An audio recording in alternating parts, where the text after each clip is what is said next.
গল্পের সেরা গল্পের চ্যানেলে আমার সকল শ্রোতা বন্ধুদেরকে স্বাগত জানাচ্ছি। আজকে আমি আপনাদের জন্য আবারও নতুন একটা গল্প নিয়ে এসে হাজির হয়েছি। আজকে আমি আপনাদেরকে শোনাবো সুকুমার রায়ের গল্প।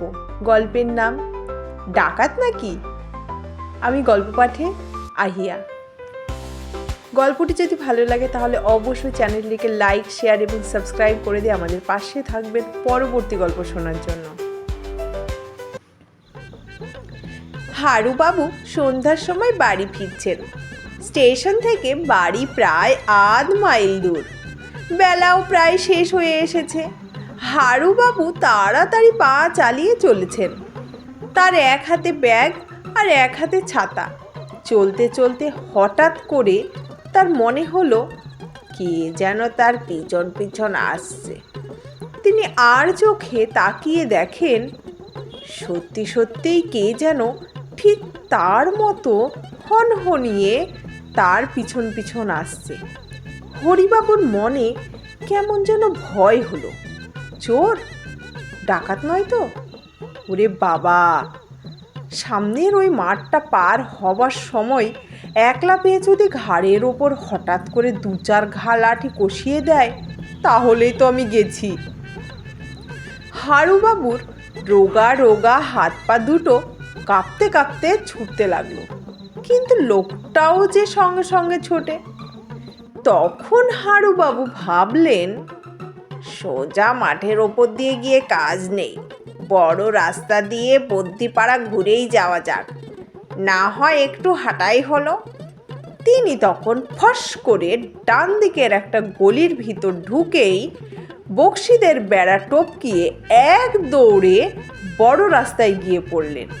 ওমা, সে লোকটাও কি দুষ্টু! সেও দেখা দেখি ঠিক তেমনি করে বেপথ দিয়ে বড় রাস্তায় এসে হাজির। হারুবাবু ছাতাটাকে বেশ শক্ত করে আঁকড়ে ধরলেন। ভাবলেন, যা থাকে কপালে, কাছে আসলে দু চার ঘা কষিয়ে দেব। হারুবাবুর মনে পড়ল ছেলেবেলায় তিনি জিমন্যাস্টিক করতেন। দু তিনবার তিনি হাতের মাসল ফুলিয়ে দেখলেন এখনো শক্ত হয় কি না। আর একটু সামনেই কালীবাড়ি। হারুবাবু তার কাছাকাছি আসতেই হঠাৎ করে রাস্তা ছেড়ে ঝোপ জঙ্গল ভেঙে প্রাণপণ ছুটতে লাগলেন। পিছনে পায়ের শব্দ শুনে বুঝতে পারলেন যে লোকটাও সঙ্গে সঙ্গেই ছুটছে। এ কিন্তু ডাকাত না হয়ে যেতেই পারে না। হারুবাবুর হাত পা সব ঠান্ডা হয়ে আসতে লাগলো। কপালে বড় বড় ঘামের ফোঁটা দেখা দিল। এমন সময় হঠাৎ করে শোনা গেল সামনে ঘাটের পাশে বসে কারা যেন গল্প করছে। শুনবা মাত্র হারুবাবুর মনে সাহস হলো।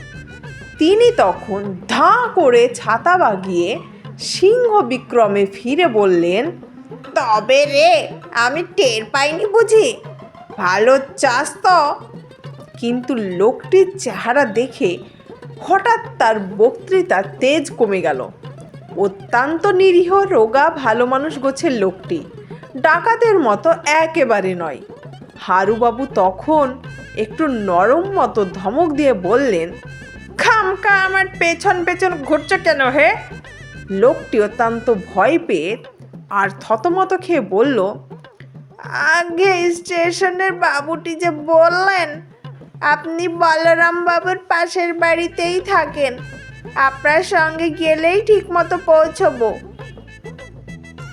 তা আপনি কি বরাবর এইরকম করে বেঁকে চুরে চলেন নাকি? হারুবাবু ঠিক 1 মিনিট হা করে তাকিয়ে থেকেও বলবার মতো কোনো জবাব খুঁজে পেলেন না। কাজেই ঘাড় হেঁট করে আবার সোজা পথে বাড়ি ফিরে চললেন। ধন্যবাদ। গল্পটি এখানেই শেষ হলো।